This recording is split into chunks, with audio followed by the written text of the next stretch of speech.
بالله من الشيطان الرجيم. بسم الله الرحمن الرحيم.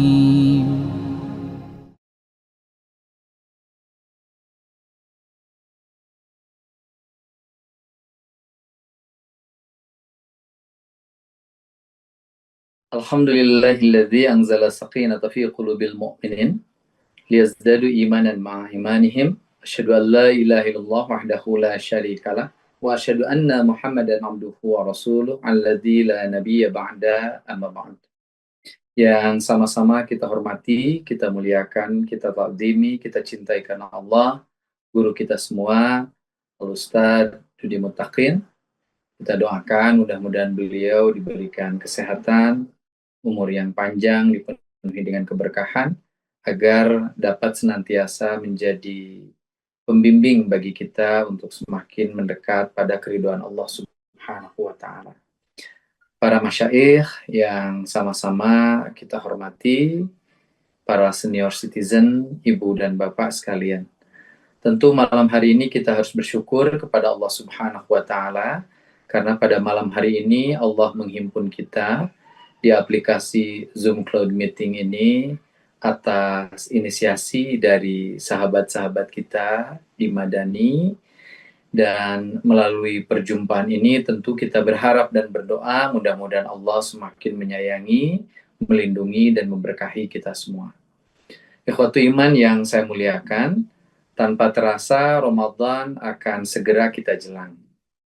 Dan tentu saja kita semua berharap dan berdoa semoga Allah menyampaikan usia kita pada bulan suci Ramadan agar kita bisa sama-sama menikmati jamuan Ramadan yang penuh dengan kemuliaan dan penuh dengan keberkahan Allah Subhanahu wa Ta'ala. Hadirin ikhwatu iman yang saya muliakan, izinkan saya untuk mengutip ayat yang sesungguhnya tadi sudah dibacakan oleh Al-Ustadz Wawan. Di dalam Al-Quran kita menemukan ayat A'udzubillahi minasyaitonirrajim.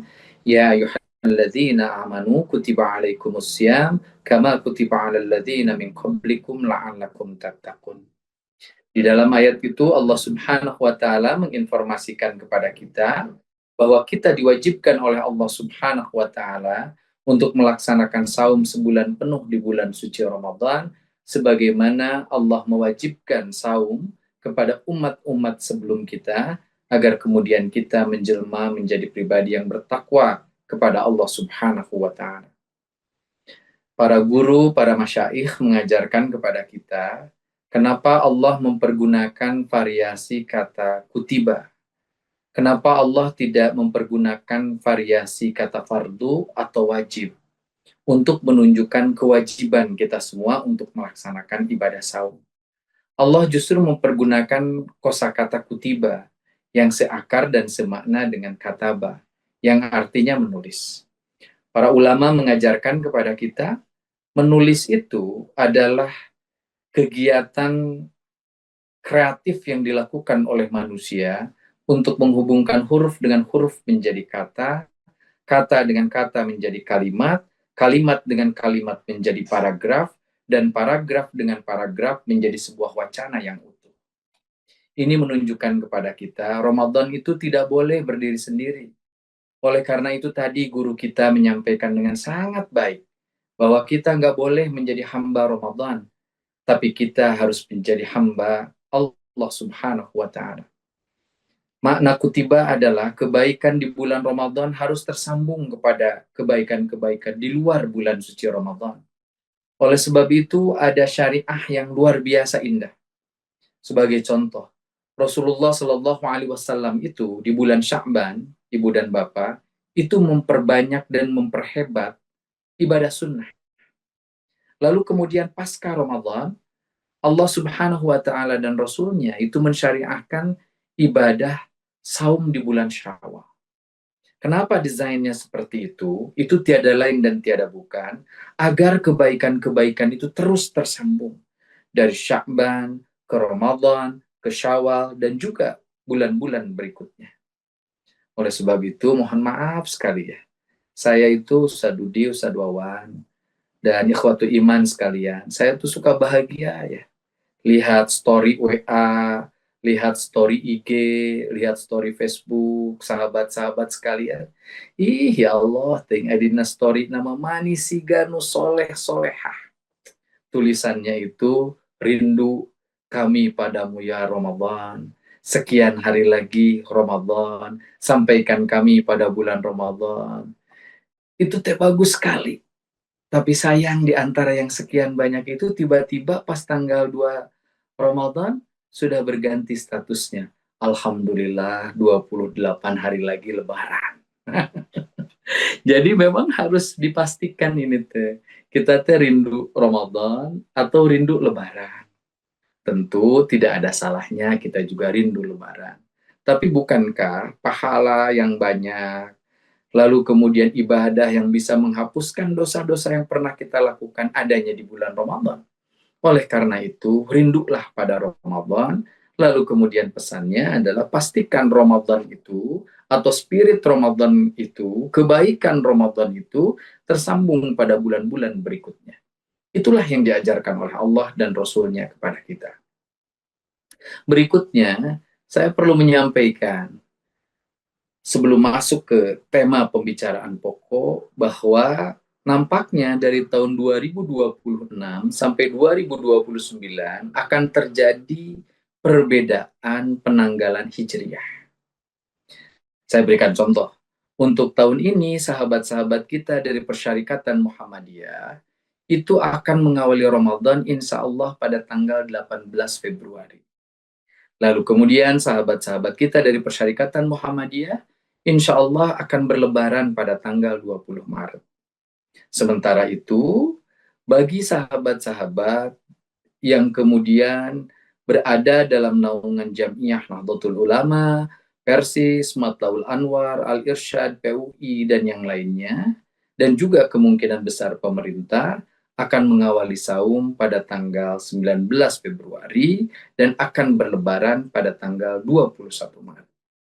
Nah, berhadapan dengan perbedaan semacam ini, saya bermohon dengan sangat agar kita mengedepankan tasamuh, mengedepankan toleransi, dan mari kita memahami kenapa kemudian perbedaan ini ada. Dan jauh dari itu, izinkan saya memberikan tadhkirah, jangan sampai ada orang yang kemudian ngikutin perbedaan ini tanpa ilmu dan mengambil untung sendiri. Sebagai contoh ya, saumnya ikut pemerintah tanggal 19 Februari, lalu kemudian lebarannya ikut Muhammadiyah pada tanggal 20 Maret. Nah ini namanya madhab oplosan, ini nggak boleh. Kalau Anda memakai konsep wujudul hilal, maka seperti Muhammadiyah.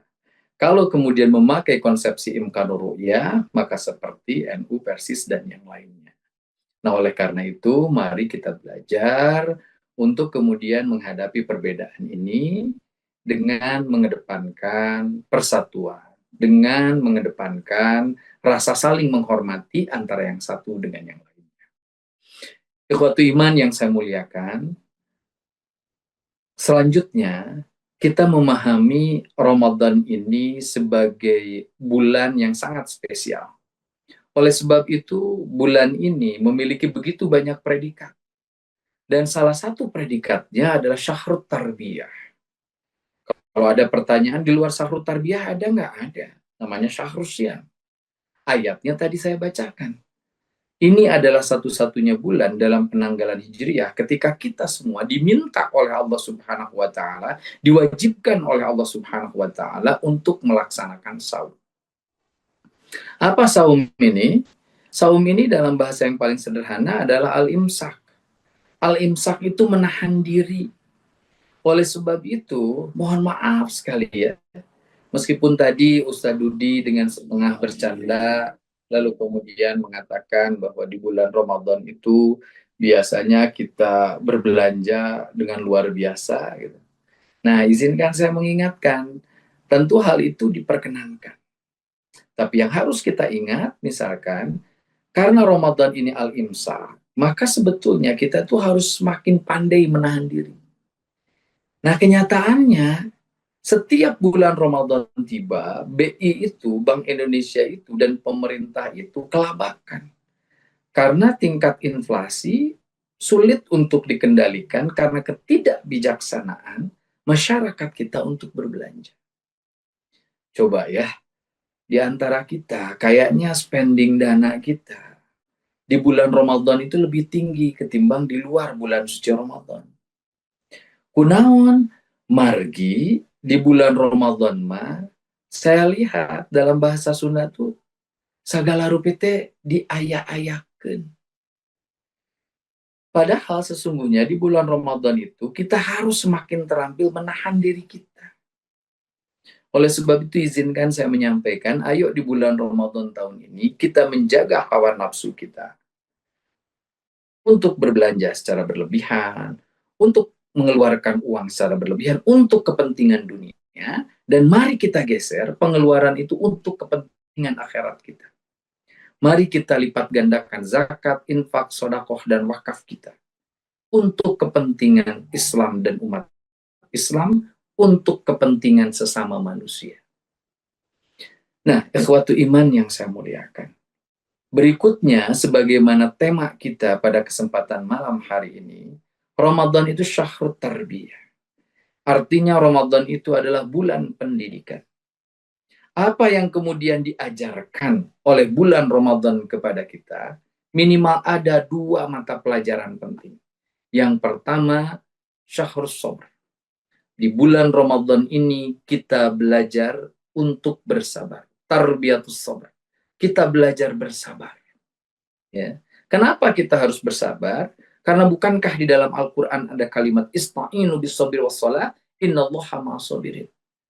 Kalau kita punya kesulitan dalam hidup, kalau kita punya persoalan dalam hidup, bagaimana caranya Allah kemudian kita mintai pertolongannya? Kata Allah, ista'inu bis-sabri was-shalah, innallaha ma'as-sabirin. Allah berfirman, pinanglah pertolongan Allah dengan 2 cara, sabar dan sholat, karena sesungguhnya Allah mencintai orang-orang yang sabar. Ingat ya, dicintai itu adalah kebutuhan dasar kita sebagai manusia. Ibu-ibu dan bapak-bapak di sini dicintai oleh pasangan hidupnya masing-masing. Itu teh kebahagiaan yang luar biasa. Tadi Ustadz Dudi bercerita dengan setengah bercanda, beliau kalau lebaran teh di rumah ibunya, misalkan. Dan itu menunjukkan kecintaan Ustadz Dudi kepada ibunya. Dan pun demikian sebaliknya, kecintaan ibunya Ustadz Dudi kepada dirinya. Ustadz Dudi dicintai sama anaknya. Saya dicintai oleh istri saya dicintai oleh anak saya dicintai oleh ayah dan ibu saya. Itu menjadi nikmat yang luar biasa. Maka kalau dicintai oleh manusia saja kita merasa bahagia luar biasa, apalagi kalau kita dicintai oleh Allah. Bayangin, karena dicintai oleh Allah, Nabi Musa dimenangkan atas musuh-musuhnya. Karena dicintai oleh Allah, maka Nabi Muhammad SAW itu lalu kemudian terlepas, terbebas, terselamatkan dari sejumlah agenda pembunuhan terhadap dirinya. Bahkan tidak hanya itu, karena dicintai oleh Allah Subhanahu wa Ta'ala, maka Nabi Muhammad dimenangkan di perang Badar. Dan juga karena dicintai oleh Allah Subhanahu wa Ta'ala, maka risalah kenabian Nabi Muhammad Sallallahu Alaihi Wasallam yang kemudian diberikan oleh Allah 1500 tahun yang lalu kurang lebih, yang awalnya dipeluk hanya oleh 1 orang bernama Muhammad bin Abdullah, dilanjutkan oleh istrinya Siti Khadijah, dilanjutkan oleh Abu Bakar As-Siddiq, hari ini sudah kemudian dipeluk dan diyakini risalah kenabian itu oleh kurang lebih 1,8 miliar penduduk di muka bumi ini. Oleh karena itu kita harus mau menjadi orang-orang yang dicintai oleh Allah. Gimana cara dicintai oleh Allah? Tadi sudah disampaikan. Allah mencintai orang-orang yang sabar. Ikhwatu iman yang saya muliakan. Apa yang dimaksud dengan kesabaran? Seperti apa kesabaran itu ditampakkan? Kesabaran itu ditampakkan harus dalam berbagai macam kondisi. Ibnu Qayyim al-Jauzi menyampaikan sabar itu minimal dalam 3 hal. 1, sabar dalam ketaatan. Di bulan suci Ramadan ini, mari kita genapkan kesabaran kita dalam ketaatan kita. Contoh, di bulan Ramadan itu kan kita diminta oleh Allah Subhanahu wa Ta'ala untuk mengelola emosi kita. Bahkan sesungguhnya soal mengelola emosi ini bukankah diajarkan juga oleh Rasulullah Shallallahu Alaihi Wasallam agar dihidupkan dalam setiap hari kehidupan kita. Rasul bersabda, la taghdab walakal jannah. Jangan jadi pemarah kalau kalian ingin menjadi ahlul jannah, jadi ahli surga. Maka marah itu tentu boleh, tapi jadi pemarah itu terlarang. Contoh marah yang boleh.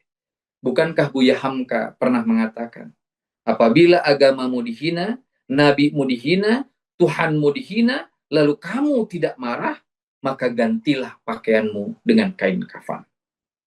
Artinya kalau agama kita dihina, kita diperkenankan untuk marah. Tentu ekspresinya diatur juga oleh syariat.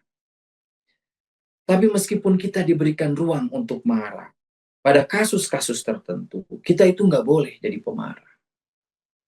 Kita menyaksikan bagaimana Rasulullah Shallallahu Alaihi Wasallam itu bukan menjadi orang yang pemarah, dan itu tergambar dalam sejumlah kisah yang bisa kita baca di dalam sirah Nabawi. Hadirin ikhwatu iman rahimakumullah. Sabar dalam ketaatan itu nanti akan teruji tuh ketika kita melaksanakan saum. Maka punten ya, saya itu selalu mengingatkan.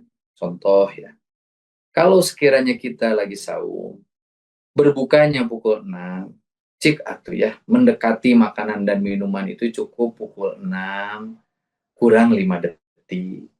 Atau paling maksimal kurang 1 menit. Ya Allah, berbuka jam 6, timimpi jam genep kurang saparapat tanya es channel Elizabeth. Mani ditinggal ya, dihitung nangkana sabar hiji. Kan nggak boleh kayak gitu. Bahkan ada cerita-cerita dan gambaran-gambaran unik ya, yang tentu ini harus jadi koreksi kita bersama. Saya itu sering melihat di masjid-masjid kalau ada iftar jama'i, ada buka bersama, itu aneh tuh. Harusnya bapak-bapak itu ngasih keteladanan tentang kesabaran. Iya mah henteu. Ketika mau berbuka itu bapak-bapak anu riweuh ngabagikeun makanan terhadap bapak-bapak sendiri. Lamun aya barudak teh heula cenah budak mah heula. Padahal kan bukannya, justru anak-anak yang harus kita apresiasi terlebih dahulu. Ya. Contoh lain, saya minta ibu-ibu yang rajin tadarus di bulan Ramadan, coba bersabar. Ya. Menghatamkan Quran dalam waktu 29 sampai 30 hari itu bagus. Tapi jangan juga kita tidak sabar dalam ketaatan sehingga membaca Al-Quran dengan cara tergesa-gesa. Sehingga kemudian kita tidak komit terhadap hukum tajwidnya. Atau di contoh lain, ketika kemudian kita melaksanakan sholat tarawih, bisa nggak kita itu bersabar? Contoh, kalau ada imam yang bacaannya panjang, surat-suratnya panjang, bersabar. Jangan iya ya Allah, tekaup di beres surat nu panjang gitu. Jamaah temani meneror imam. Kita kan tahu ya, teror itu crimes against humanity, kejahatan pada kemanusiaan. Saya itu bikin terminologi baru, Ibu dan Bapak.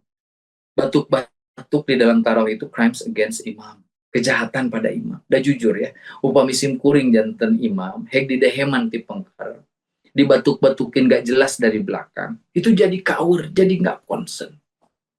Ya. Contoh kalau saya baca misalkan surat Abasa, ya Allah, itu baru 2 ayat ya sudah. Ya. Tapi kalau saya pakai Al-Kautsar, ya Allah, itu hening masjid ya. Batuk tiba-tiba jadi sembuh gitu. Nah, ayo kita sabar. Saya ingin ingatkan ya, umat Islam itu pernah menorehkan prestasi luar biasa. Tepatnya tanggal 29 Mei tahun 1453 dengan peristiwa penaklukan Kekaisaran Bizantium yang berpusat di Konstantinopel, yang kita kenal sekarang sebagai Istanbul, Turki, itu jatuh tuh. Dikuasai akhirnya oleh umat Islam di bawah kepemimpinan Muhammad Al-Fatih. Setelah ratusan tahun diserang oleh umat Islam, gak pernah kalah. Karena tembok pertahanan Konstantinopel itu dahsyatnya luar biasa. Mereka mendesain kota mereka menjadi sebuah kota yang sulit untuk ditembus. Kapan kemudian bisa berhasil ditembus? Berhasil ditembus tanggal 29 Mei tahun 1453. Dipimpin oleh seorang anak muda namanya Muhammad Al-Fatih. Dan kenapa bisa ditaklukkan? Karena Muhammad Al-Fatih punya pasukan Inkisyariah. Itu semacam Kopassus. Siapakah isi dari Kopassus itu? Kopassusnya Muhammad Al-Fatih itu, isinya adalah anak-anak muda yang sejak usia dini terbiasa untuk ruku dan sujud dalam bilangan waktu yang lama. Dan ingat ya, kalau ruku dan sujudnya lama, itu artinya qiyamnya lama, berdirinya lama. Kenapa berdirinya lama? Karena surat yang dibacakan panjang. Jadi kuda-kudanya itu dilatih melalui sholat. Dan sholatnya benar-benar mengikuti kalimat aqimus sholat. Dulu ayah saya mengajarkan kepada saya, kenapa sholat itu bentuk perintahnya aqimus sholat. Dirikanlah sholat, bukan laksanakanlah sholat. Karena iqamah itu maknanya adalah berdiri tegak sempurna.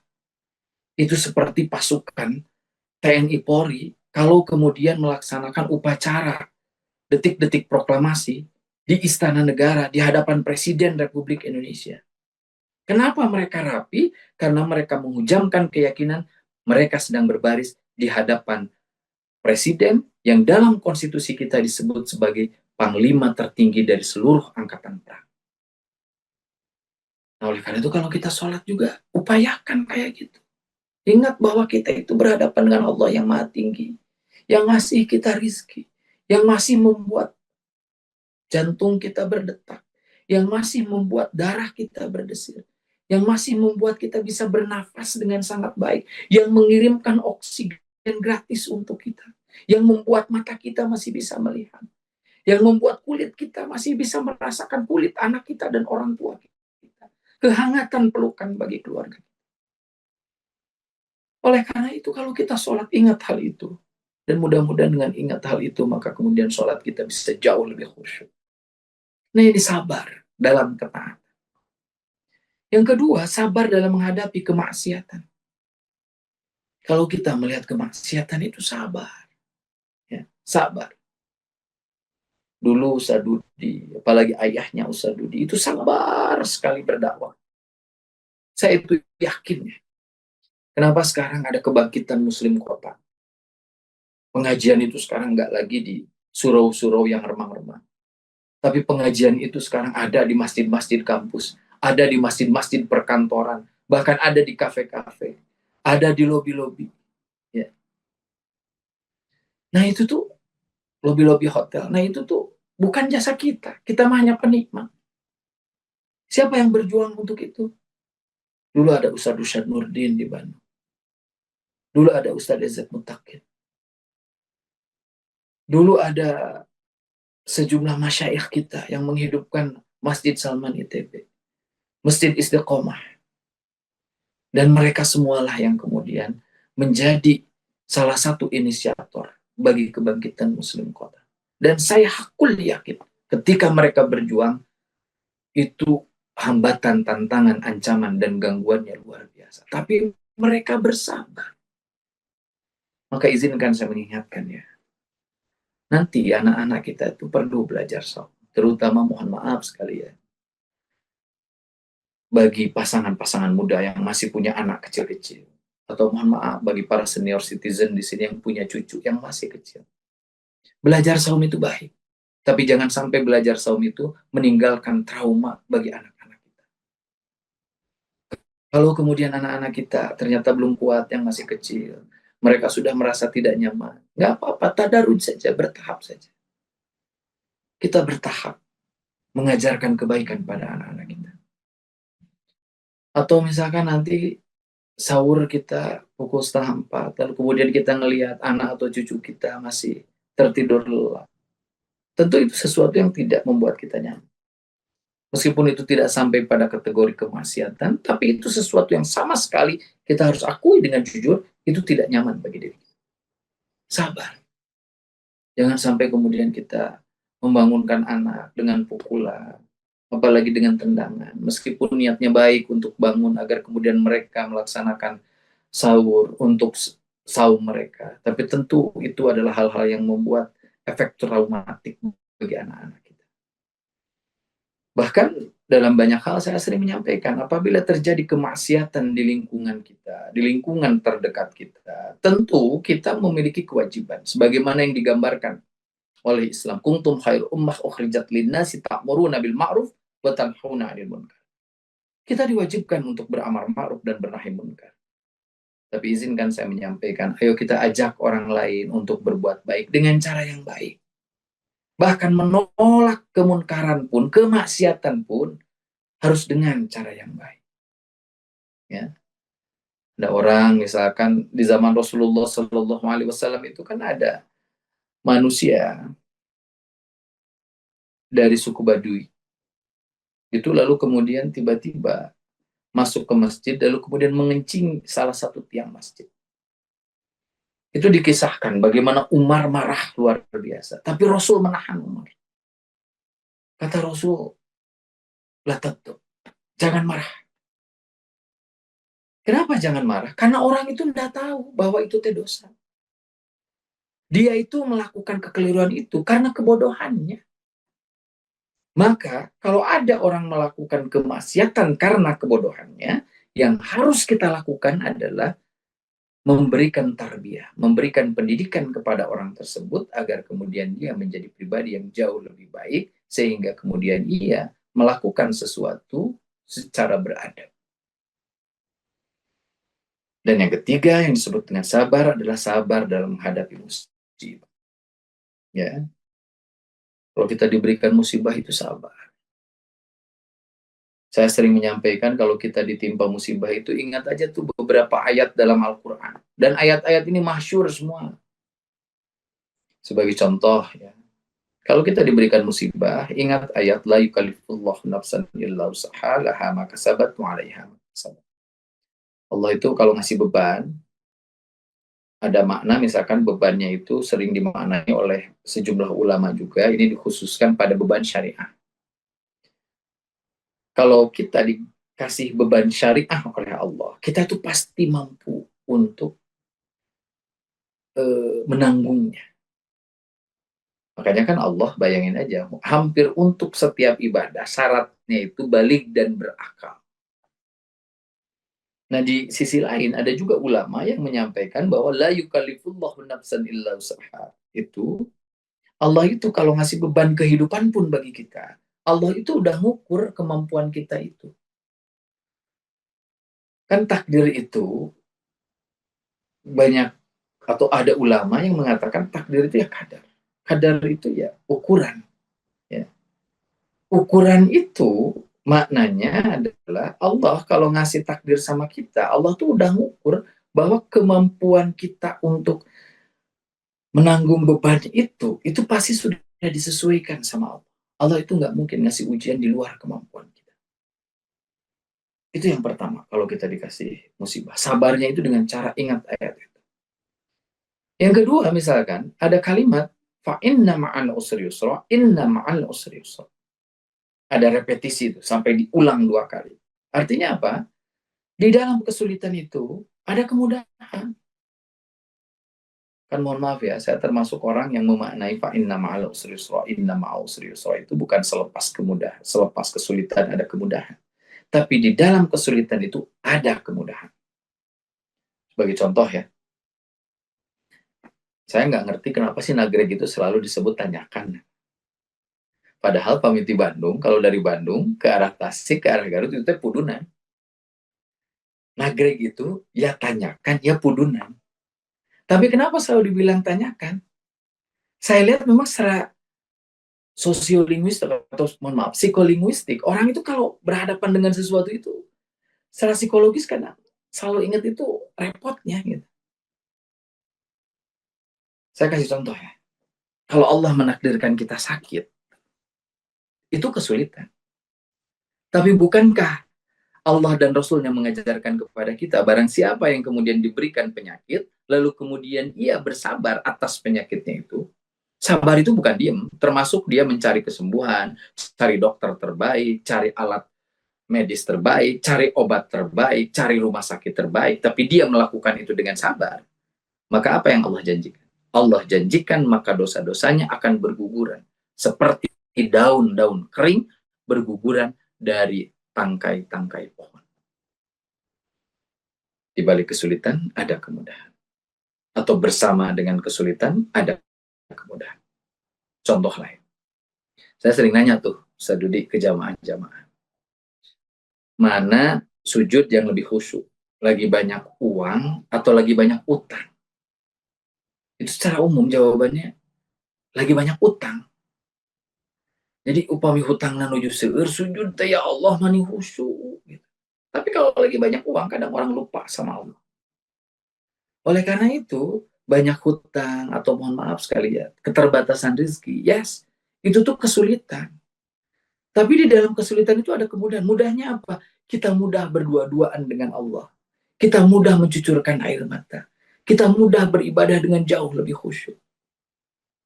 Maka hati-hati ya kalau kira-kira uang kita terus terbatas, hutang kita makin bertambah, itu jangan-jangan memang Allah tahu kita mah kalau lagi banyak uang mah lupa Allah.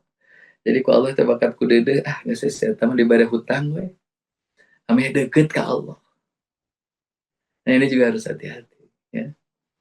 Lalu kemudian ikhwatu iman yang saya muliakan, kalau kita ditimpa musibah, ini juga penting. Ingat tuh, dalam suratul Fatihah yang kita baca minimal 17 kali dalam sehari itu, ada kalimat iyyaka na'budu wa iyyaka nasta'in. Allah itu tempat kita untuk beribadah, atau Allah itu zat yang harus kita sembah. Dan yang kedua, Allah itu adalah zat yang harus kita mintai pertolongan. Jadi kalau kita lihat rangkaian kalimatnya, sok ibadahlah sing bener karak menta. Ya Allah, saya sering banyak menemukannya. Nggak mudah, nggak tua. Saya mah pokoknya mah lamun ditakdirkan benghar, saya mah erek jakat, erek infak, erek sodako, erek wakaf. Saya mah janji tadi, lamun saya cager ti penyakit, ya bakal rajin tahajud. Nah rumusannya nggak gitu. Rumusannya itu, you tahajud dulu dengan benar, baru kemudian Allah akan menyembuhkan. Ayo dalam keterbatasan ini, kita tetap berzakat, berinfak, bersodakoh, dan berwakaf. Taruhlah ya, berinfak dan bersodakoh, karena misalkan zakatnya belum sampai pada nisab dan haulnya, ayo kita berinfak dan bersodakoh dalam keterbatasan, agar Allah melihat keseriusan kita, pengen lebih dekat sama Allah. Kalau kita udah dekat dengan Allah, maka Allah akan mencintai kita dan mencukupkan rizki atas kita semua. Ikhwatu iman yang saya muliakan, inilah Ramadan syahrut tarbiyah dalam konteks tarbiyat sabr. Belajar bersabar. Sabar dalam ketaatan, sabar dalam menghadapi kemaksiatan, sabar dalam menghadapi musibah. Plus, terkait yang musibah itu saya juga ingin ingatkan, ujian Allah itu kadang ada yang punya pikiran sesuatu yang buruk aja. Ya, misalkan punya anak, mohon maaf sekali, kurang berprestasi secara akademik, kita anggap itu ujian. Punya suami yang uangnya dikit, kita anggap itu ujian. Tapi kadang kalau, mohon maaf ya, anak pintar, kadang itu dimaknainya sebagai berkah aja. Keluarga kita lagi banyak duit, kadang itu dianggap sebagai berkah aja. Padahal itu juga ujian. Dan uniknya di dalam Al-Quran, kalau kita baca, justru Allah mention sejumlah orang yang justru gagal itu ketika diuji dengan kebaikan. Firaun itu, ibu dan bapak yang saya muliakan, itu diujinya dengan kebaikan. Ia punya otoritas politik yang luar biasa tinggi. Dahsyat, luar biasa. Tapi dia lalu kemudian gagal diuji dengan kebaikan itu. Ketika dia berhasil membangun peradaban Mesir menjadi peradaban yang luar biasa dahsyat, satu level dengan Inka, Maya, dan Aztec, Mohenjo-daro, dan Harappa. Dia lalu kemudian mengklaim sebagai aku adalah Tuhan yang Maha Tinggi. Diuji dengan otoritas politik, langsung aku Tuhan. Merasa kebenaran itu hanya ada pada dirinya, yang lain salah. Menganggap dirinya kemudian harus dipuja bagaikan raja, dipuja bagaikan Tuhan. Finally dia gagal menghadapi ujian kebaikan. Akhirnya dia berakhir dalam jurang kehinaan dan kenistaan. Korun coba. Korun itu diuji dengan kebaikan justru.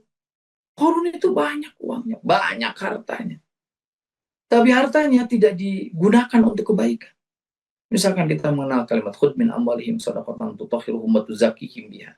Terkait dengan kewajiban finansial kita di hadapan Allah Subhanahu wa taala.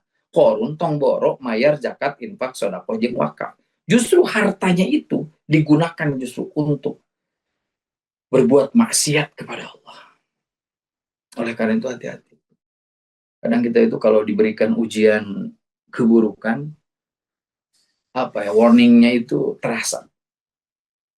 Tapi kalau kita diuji dengan kebaikan, kadang kita jadi terlena dan lupa bahwa itu adalah ujian. Ya.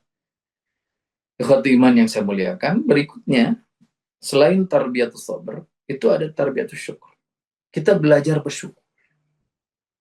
Di Ramadan itu kita belajar bersyukur kepada Allah Subhanahu wa taala. Belajar bersyukur kepada Allah Subhanahu wa taala itu bermakna kita belajar bersyukur atas berbagai macam nikmat yang Allah berikan kepada kita. Kita itu selalu diajarkan oleh para masyayikh kita, para asatidz kita, para ulama kita tentang keberadaan ayat yang bunyinya sudah sangat masyhur. La in syakartum la azidannakum wa la in kafartum inna adzabi lasyadid. Kita itu diminta oleh Allah untuk bersyukur agar nikmatnya bertambah.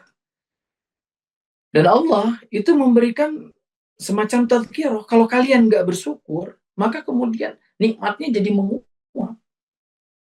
Nah, di bulan Ramadan ini kan sebetulnya kita belajar bersyukur sekali.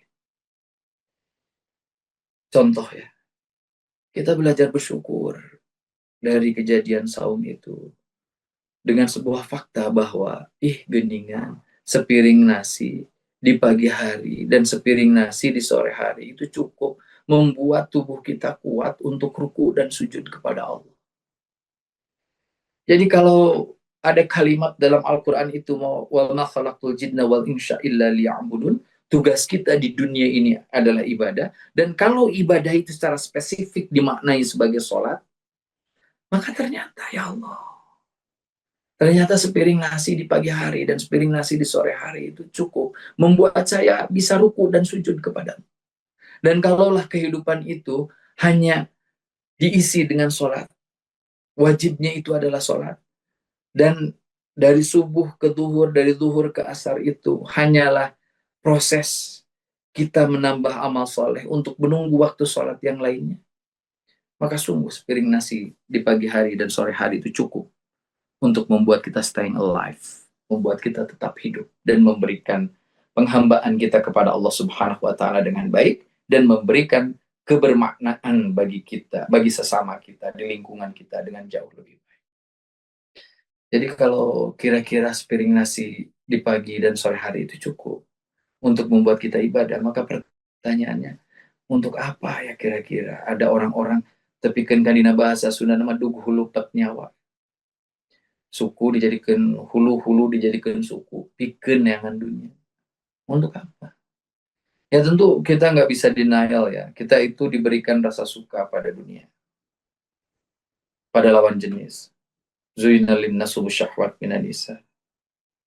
Tapi masa sih kita itu karena cinta pada dunia, lalu kemudian kita jadi abai terhadap akhirat?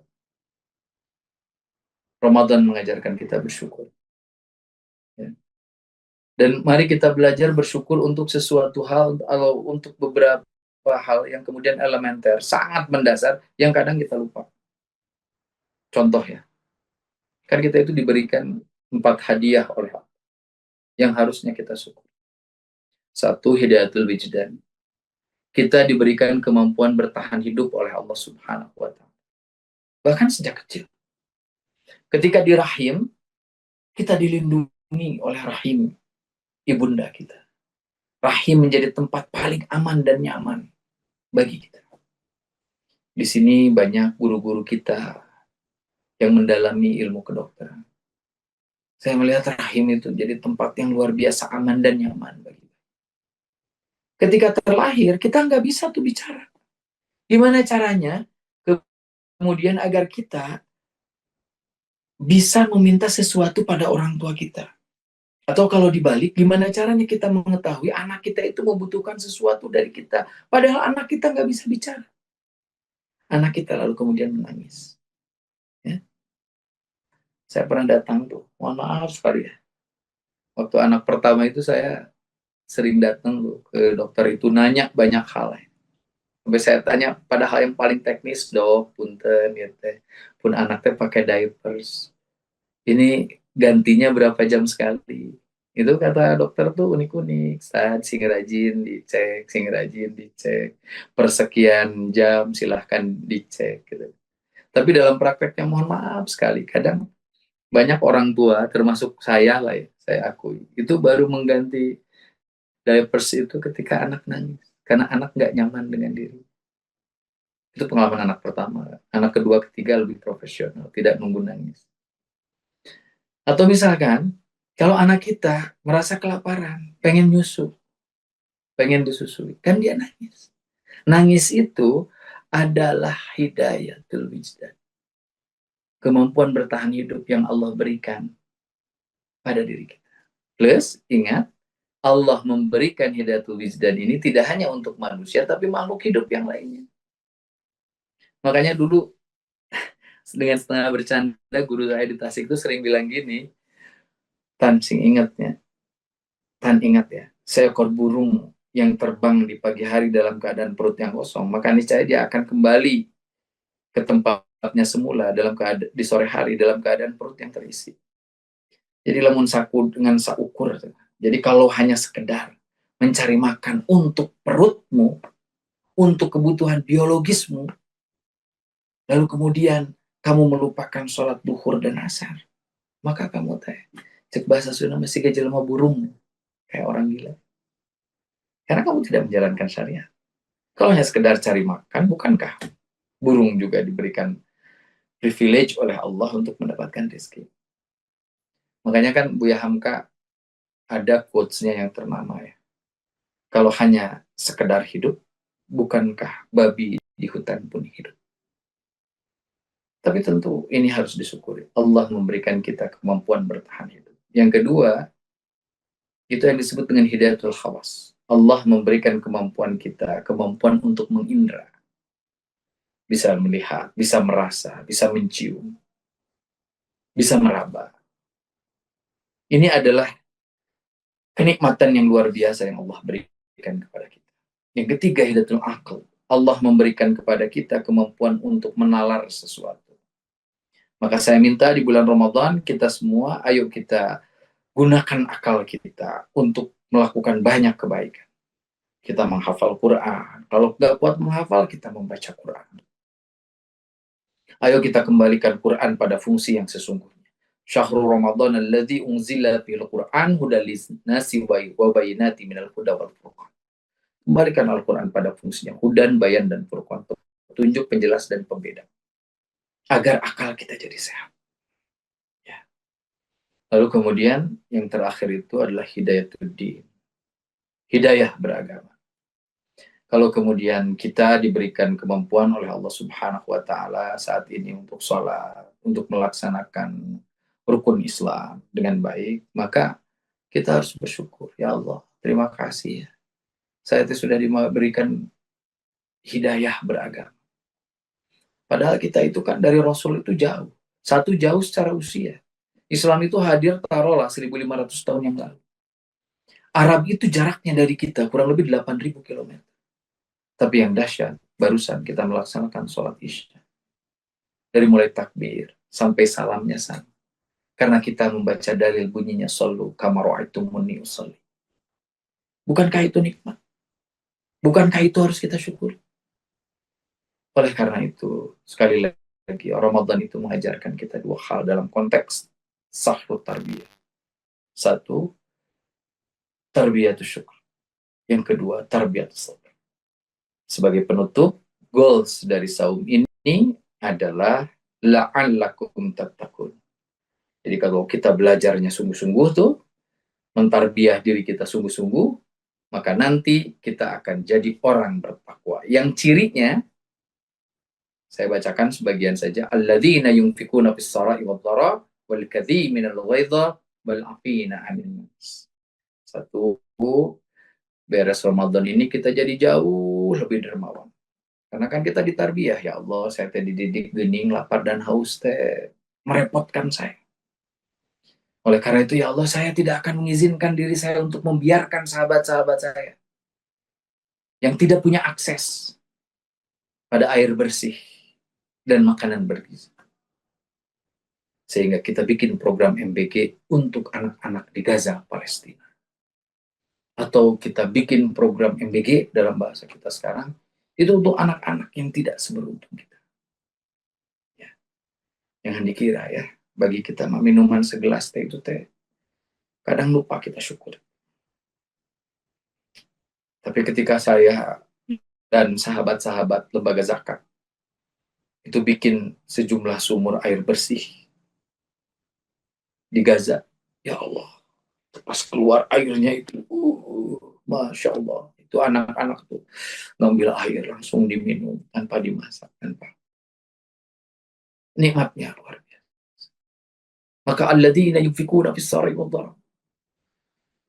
Ayo kita belajar untuk jadi orang-orang yang berderma di kala lapang dan di kala sempit. Makanya nanti di ujung Ramadan ada kewajiban zakat fitrah. Dan banyak di antara kita yang membuat nisab dan haulnya itu pada bulan Ramadan. Bayar zakat kita. Bayar zakat mahal kita. Agar apa? Agar tadi saya bacakan. Khudh min amwalihim shadaqatan tutahhiruhum wa tuzakkihim. Ya. Satu, agar harta kita jadi bersih. Yang kedua, agar harta kita jadi tumbuh dan berkembang. Tumbuh dan berkembang itu gimana? Satu, harta individu kita jadi tumbuh dan berkembang.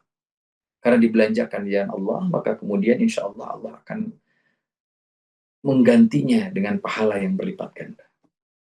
Yang kedua, kebaikan finansial dan ibadah maliyah kita, ibadah harta kita akan menjadi sumber bagi proses pembangunan peradaban Islam. Saya ingatkan ya, umat Islam ini, Bapak Ibu, kontribusinya untuk bangsa ini nggak receh. Bayangkan Republik ini baru punya cita-cita mencerdaskan kehidupan bangsa, itu tanggal 18 Agustus tahun 45.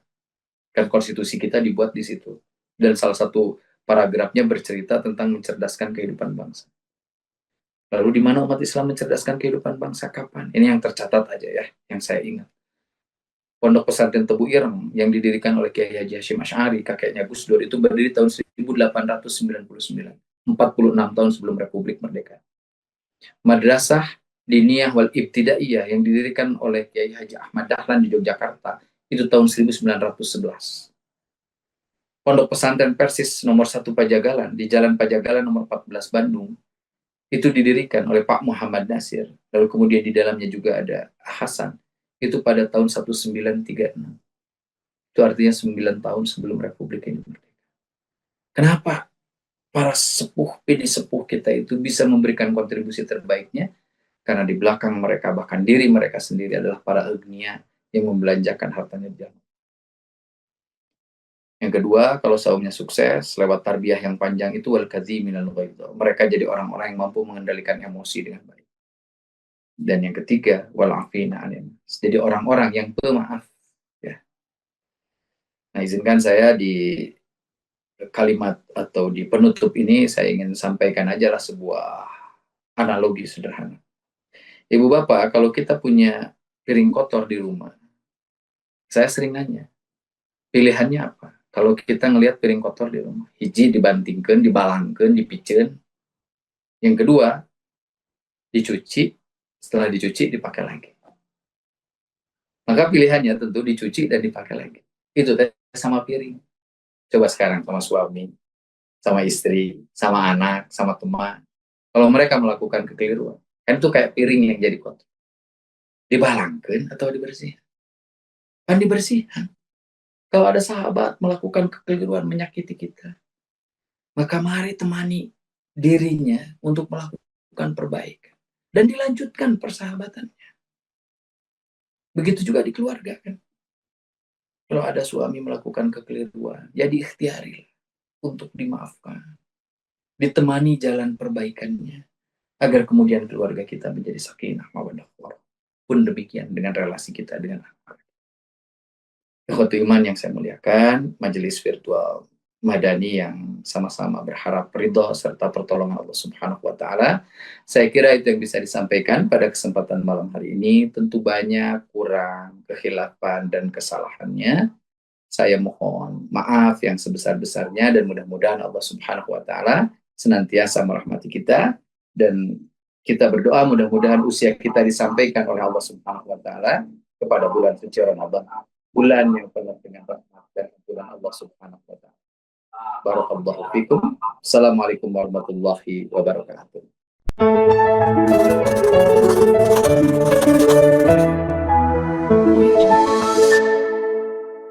أعوذ بالله من الشيطان الرجيم بسم الله الرحمن الرحيم